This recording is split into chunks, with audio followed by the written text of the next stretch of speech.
good times are over, or I guess they start, depending on how you look at it.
Alright, started yesterday at about, it was a late start. I got started about 1:30, I think.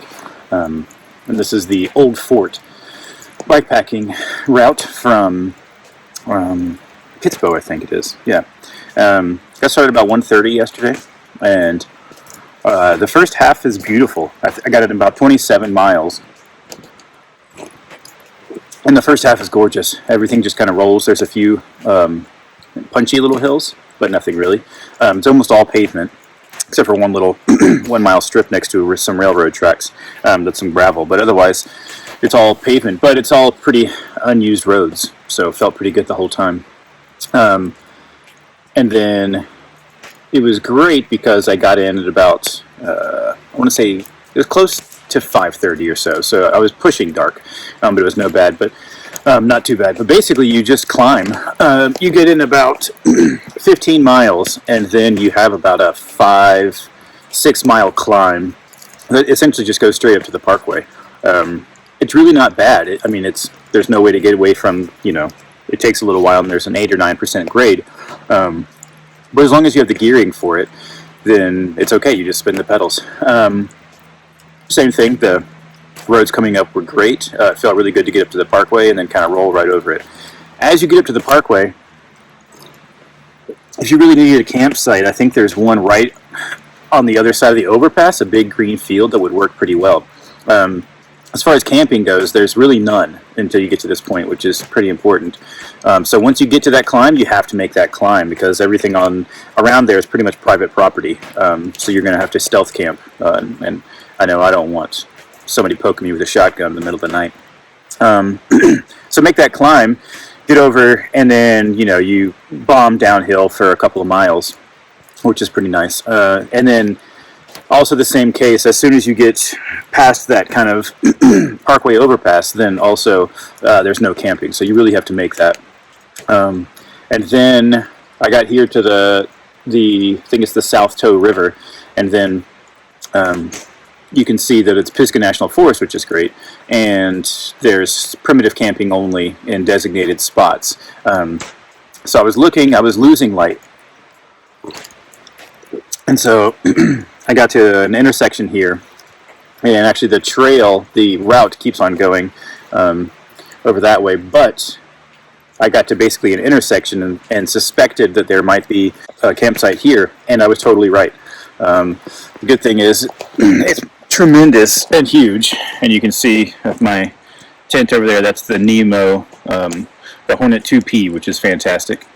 I've got my bike set up right over here, campfire going right here, water's right behind me, which is really nice, and then there's also a stream. So the good thing is it has pretty much everything you might need, which is awesome. Last night, great dinner. I just brought a Chipotle burrito with me and had a nice bomber, a crowler, I think they're called, of Hillman IPA.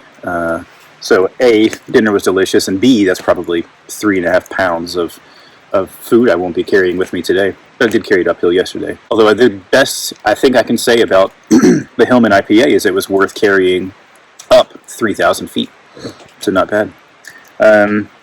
Today, yeah, and then last night, sorry, and then last night's weather was perfect. Yesterday's weather was perfect. It hit almost 70, I think. And then last night it got crazy, probably at about 10 p.m. or so, maybe a little earlier, 9 p.m. You could tell some kind of front was moving in or out, and there was no direction to the wind. It felt like it was like hurricane force winds, and there was no direction to it, so it was just swirling basically. I had the fire going, but there was nowhere to be around it because the wind changed directions every 5 minutes, it felt like. And so that was interesting, but woke up and it's perfectly pleasant out. Not even too cold. It might be 45 or 50. Weather looks spectacular again today, and then it looks like basically it's kind of one more good climb, and then downhill all the way back to Kitspo. So should be another great day. I'm gonna walk through my gear real quick, my camping gear at least, just to confirm. And this is in fact the Hornet 2P. It's obviously a two-person, like you could if you were intimate with the people you were with. Then it'd be fine for two people, but for me it's plenty enough. I splurge a little bit by carrying the weight of an extra tent, or extra person size tent, but you can see this is so roomy in here. It's pretty fantastic. It actually has these interesting kind of ripcord sections that pull it away, so it even feels roomier than it is, which is pretty fantastic. And it sets up really simply. It's got some pretty interesting setup there to just give you plenty of space, and you can feel like it's massive in there. The one thing I will say about this is it's pretty much, you have to be able to set up stakes. You can see right here that not only does the Rainfly have to have it, but really you can't set up the entire tent without any stakes, because down there at the toe box area, you can see here, that really is what actually holds it out. So if you weren't able to set up stakes, you'd be in a real bad place. And then my sleeping bag is also Nemo, and it might be my favorite sleeping bag ever, actually. It's pretty fantastic. This is the Disco 30, and it has a lot of really interesting features. First, it's really wide, so I can actually roll. I'm usually a side sleeper, and I can actually turn over inside the sleeping bag, which is pretty fantastic. It has these really interesting little baffles here. You can actually just unzip it down if you want to, and that actually, like they call them, the thermo gills, and it just gives you a little bit more ventilation if it's a little bit too warm. And it also has this nice little flap here that you can either have inside or outside, depending on how much you want to block the cold or the wind. Has a perfect little recessed area pocket here for an inflatable pillow, which is pretty fantastic. I've got mine stuffed in there. And then underneath, I've got my Thermarest, the Neo Air X-Therm. This one's pretty expensive, but very much worth it. It's not really loud, and it keeps you very warm. It's also not very small, but this was the trip I was able to just kind of throw everything on, and you'll see why in a second, because I brought not only my bikepacking bags, but also my racks, and so I had plenty of space here. So about the bike. This is the Surly Krampus, which is my pretty much dedicated bikepacking bike. Huge tires, so I have on the Dirt Wizard 29 by 3s. I'll probably switch down. The 3s are a bit much. I like the squishiness, but I'll probably go down to like a 2.6, something like that. I think that'd be more ideal. Doesn't bother me enough for now, but they're pretty big. SRAM group set, pretty straightforward. 30 tooth in the front, and then in the back here, it goes up to 52. Here, I've got the Revelet Designs Terrapin set up. I know it's not their most stable, but I really think it does the job, and until they sponsor me, I guess this is the one that I'll have, because I don't want to make the upgrade. The little bag there, a top tube bag. All that does is hold a spare tire, a spare tube rather, for these great big tires. I am tubeless, but I don't want to risk a flat that I can't repair. And then I have the Revelet Designs frame bag for the Krampus, which doesn't hold a ton, but I honestly don't need it to either. So it does well enough. So in here you'll see I've got like a battery pack, I've got my tool cache, a first aid kit, headlamp, bike pump, battery pack, obligatory COVID mask, things like that. Then in the cockpit here, I've got the feed bag set up. Water bottle, really only take the water bottle just to have something with a little bit of sodium and electrolytes. I learned that water is not enough. I can tuck in my Garmin inReach right there so that everybody can track me if I wreck. Got the Garmin Edge 530 and the battery pack set up right there, which is perfect. And then this is the Monaco bar setup that I have, which is pretty nice. I've got the Ergon grips on there. It's wonderful just having all the options of where to put hands, where to put gear, and not have anything in the way. Then moving up front here, I've got the Surly front rack, which is fantastic. I've switched over to racks on my Gorilla Monsoon, my All City Gorilla Monsoon, and it's really hard to go back. They're just so stable and rock solid. They add weight, of course, but it's nice just going down and not ever worrying about anything moving. So I have the Revelet Designs nano panniers here, which are fantastic. They're virtually empty now. But it's great. I can just tuck anything in here that I want and then grab it whenever I need, and they also just lift right off the top. I've got my camp chair, which is perfect, and then held on by a couple of the volley straps, and they're actually rack straps, which is really convenient.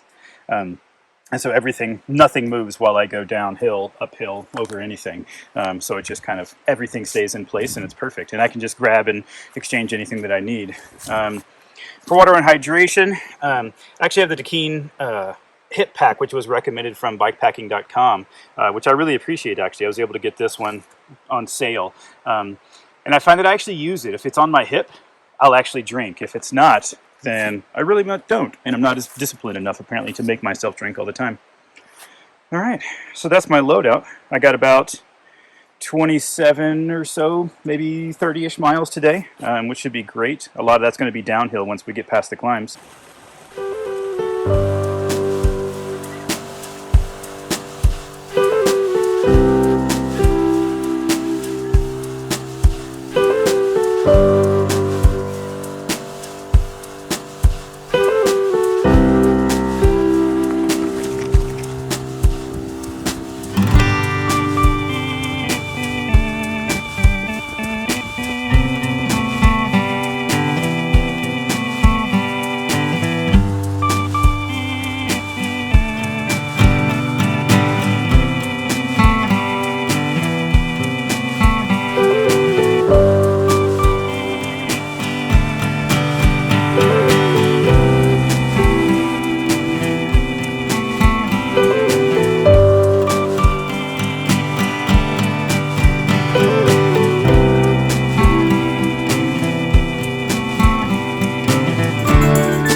Alright, ride is all done. So this is day 2. So first day got in a little over 27 miles, something like that. And all went well. One big climb, plenty of camping along the South Toe. Found a really great campsite, and that was good. Day 2 starts out right along the South Toe. There are tons of campsites. Cruise along the river for a little bit, and then you just start climbing. It's a lot like yesterday, but gravel instead of paved.